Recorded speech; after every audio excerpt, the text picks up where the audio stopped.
नमस्कार मित्रों, आज हम लक्षणा शब्द शक्ति की चर्चा करेंगे। मित्रों, शब्द में से अर्थ को प्रकट करने वाली शक्ति को शब्द शक्ति कहा जाता है। शब्द शक्ति के प्रमुख 3 भेद माने गए हैं: अभिधा शब्द शक्ति, लक्षणा शब्द शक्ति और व्यंजना शब्द शक्ति। अभिधा शब्द शक्ति की चर्चा हम आगे कर चुके हैं। लक्षणा शब्द शक्ति यानी क्या? तो जहाँ पर शब्द का मूल अर्थ यानी कि शब्द का सीधा सरल शब्दकोश में प्राप्त अर्थ ग्रहण करने में बाधा उत्पन्न होती है, इसलिए मुख्य अर्थ से संबंधित अर्थ यानी कि मिलता जुलता नज़दीक का अर्थ लिया जाता है, वहाँ लक्षणा शब्द शक्ति मानी जाएगी। उदाहरण के लिए, इस क्लास में कोई गधा नहीं है। यहाँ इस उदाहरण में गधा शब्द का हम सीधा सरल शब्दकोश में प्राप्त अर्थ यानी कि विशिष्ट प्राणी न लेकर उससे मिलता जुलता संबंधित अर्थ मूर्ख लेंगे, क्योंकि यहाँ क्लास की बात हुई है, इसलिए वहाँ सभी छात्र बहुत ही होनहार है। यह दिखाने के लिए गुरु ने इस शब्द का प्रयोग किया है कि इस क्लास में कोई गधा नहीं है, यानी इस क्लास में कोई मूर्ख नहीं है। यह अर्थ सूचित करने वाली जो शब्द शक्ति है उसे लक्षणा शब्द शक्ति कहेंगे। और गधा शब्द को लक्षक शब्द तथा उसमें से निकलने वाले अर्थ मूर्ख को लक्ष्यार्थ और इस लक्ष्यार्थ को सूचित करने वाली शब्द शक्ति को लक्षणा शब्द शक्ति कहेंगे। मित्रों, लक्षणा शब्द शक्ति के 2 प्रमुख भेद है: रूढ़ि लक्षणा और प्रयोजनवती लक्षणा। रूढ़ि लक्षणा किसे कहेंगे?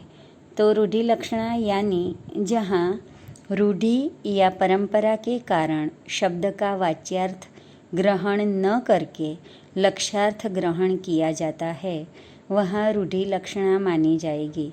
रूढ़ि लक्षणा में प्रचलित परंपरा या रूढ़ि के कारण हम शब्द के लक्ष्यार्थ पर पहुँचते हैं। उदाहरण के लिए, गिरिधर शब्द का मूल अर्थ है पर्वत को धारण करने वाला, लेकिन हम इसका अर्थ श्री कृष्ण लेंगे, क्योंकि गिरिधर शब्द श्री कृष्ण के लिए रूढ़ हो गया है। फल शक्ति मनोकामना।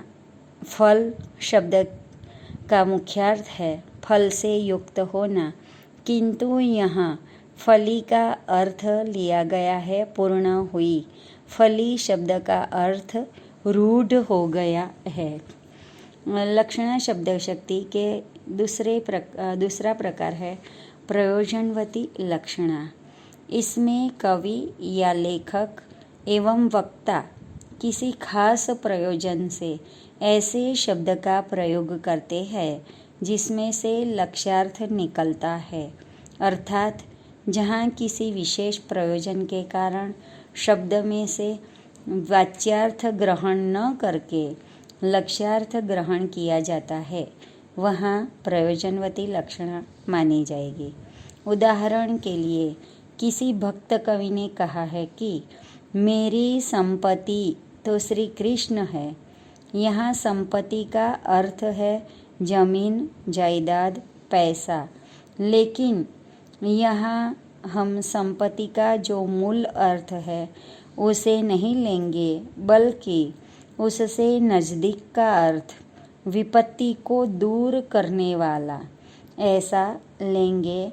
यहाँ भक्त के हृदय के भक्ति भाव को प्रकट करने के प्रयोजन से संपत्ति शब्द का प्रयोग किया गया है, इसलिए यहाँ प्रयोजनवती लक्षणा मानी जाएगी।